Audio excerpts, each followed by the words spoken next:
Howdy gang, Blayne Smith back again for Overkill Reviews, Banger's weekly metal review show. Hey cool. As always, you've heard this a million times. If you like me, you can head on over to twitch.tv/metalcomedy and, watch me play video games and listen to metal with a bunch of other people and talk about metal. It's a fun time. And if you like Banger, you can support us on Patreon. There's a bunch of cool stuff up there. Podcasts, behind the scenes videos, monthly tip sheets with some records you might want to check out. We try and give you back. I mean, we're already doing this, but we try and give you even more if you sign up. So, hey, thanks, guys. Onwards to the music, though. It's another month in 2019, so we have another 80s legend back putting out another record. Weird year. Have a listen.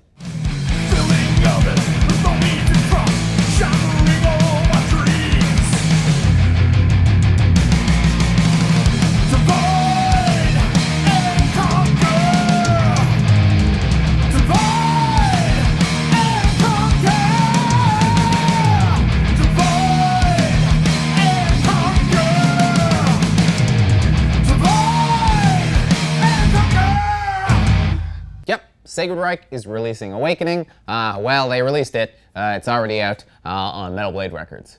Again, this is another band that, hey, you probably already know, but we'll do a bio anyways. So yeah, as mentioned earlier, Sacred Reich are an 80s legend Arizona thrash band. They broke up in 2000, they reformed in 2006, but despite trickling out some things here and there, this is notably their first full-length release since 1996. Wowzer, eyeballs popping, boinging sound effects. The core of the band is still made up of Phil Rind on vocals and bass, and Wiley Arnett on guitars. But we do have some new additions and new, not so new. The new addition being Joey Radziwill, who's actually younger than Sacred Reich's last record, only by a couple of months, but still. And old member that left that's now back again, Dave McLean, is on drums. You might remember Dave McLean from my, what review was it? Machine Head, yikes! Whoa, color pull. It's a Looney Tunes bio. So, can they keep the Return of the Living Dead band streak going, or do I really have to hope I never run into Dave McLean like ever? Let's find out. So first off, I just want to ask Joey, are you all right? Are you safe? Because I don't know if the rest of these guys are harvesting blood from that young boy, but this is a high-energy, fast-paced record by any standards, let alone when you consider three of these guys are in their 50s and have been cranking out music for 30-plus years. It's exactly how you'd want the record. The songs are quick, not overly long, there's no weird, slow jam padding things out to get it up to the time. This was a record made with urgency and energy as any point in their career. So, we're off to a great start there. So one of the first things that always is going to come out about Sacred Reich is Phil Rind's vocals. There's still an amazing passion and energy there that's really infectious from every verse down to a great yeah in the chorus of Killing Machine. Content-wise, this is obviously coming from Phil Rind. He's always been a lefty guy, but this time around, it's a little different. It seems like there's less of a focus on left kind of right politics, and there's a big consideration made to aisle reaching. It doesn't really pick a side. It's anti-war, but not anti-soldier. It's anti-establishment, but not specifically picking any part of the machine that's a problem, just the whole machine. So I think it's kind of cool. It's not really fence-sitting. It's definitely trying to mediate between left and right and being like, hey, we're all just getting dicked over by rich people. Why are we mad at each other instead of being mad at them, And that's nice. That's nice, right? Isn't that nice?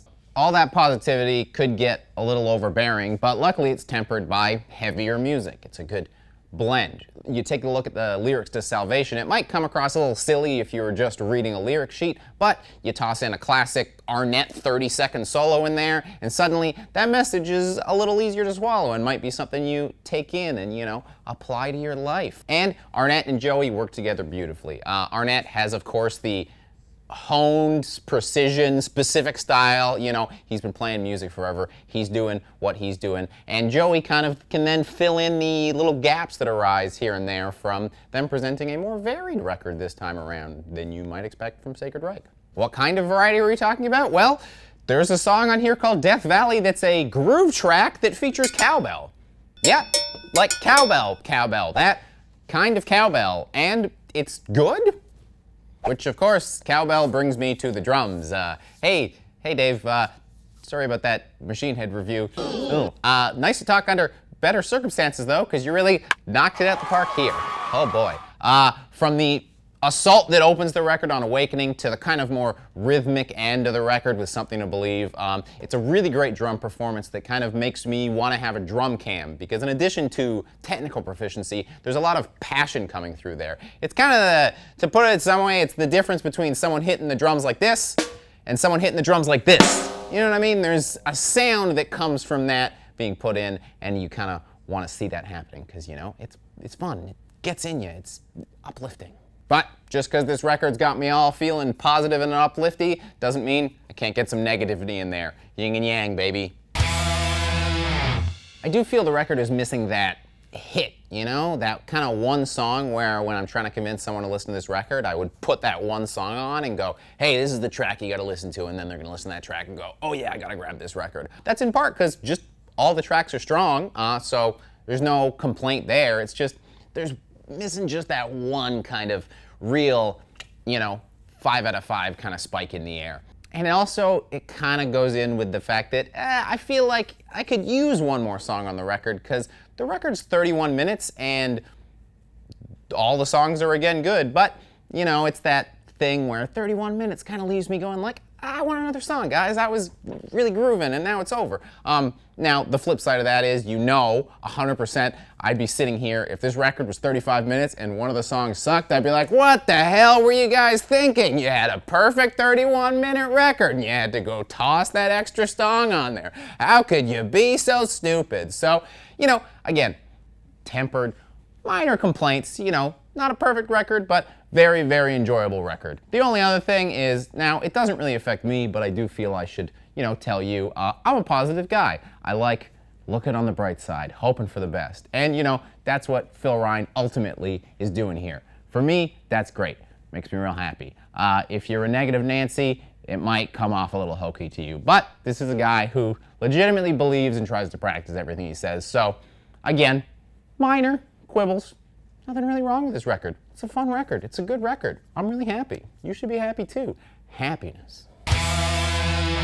So, striking a great balance between heavy music and positive messaging, we get another great record. Awesome. Once again, an 80s corpse has turned out not to be a rigid, boring zombie, but a seductive Dracula full of vigor, and I'm assuming their 22-year-old guitar player's blood. So hey, this streak's still going. Someone's gonna screw it up, but hey, it's not Sacred Reich, so I got at least one more pull in this revolver. Woo! Not looking forward to the one that dicks it up, though. That's gonna hurt. Hey.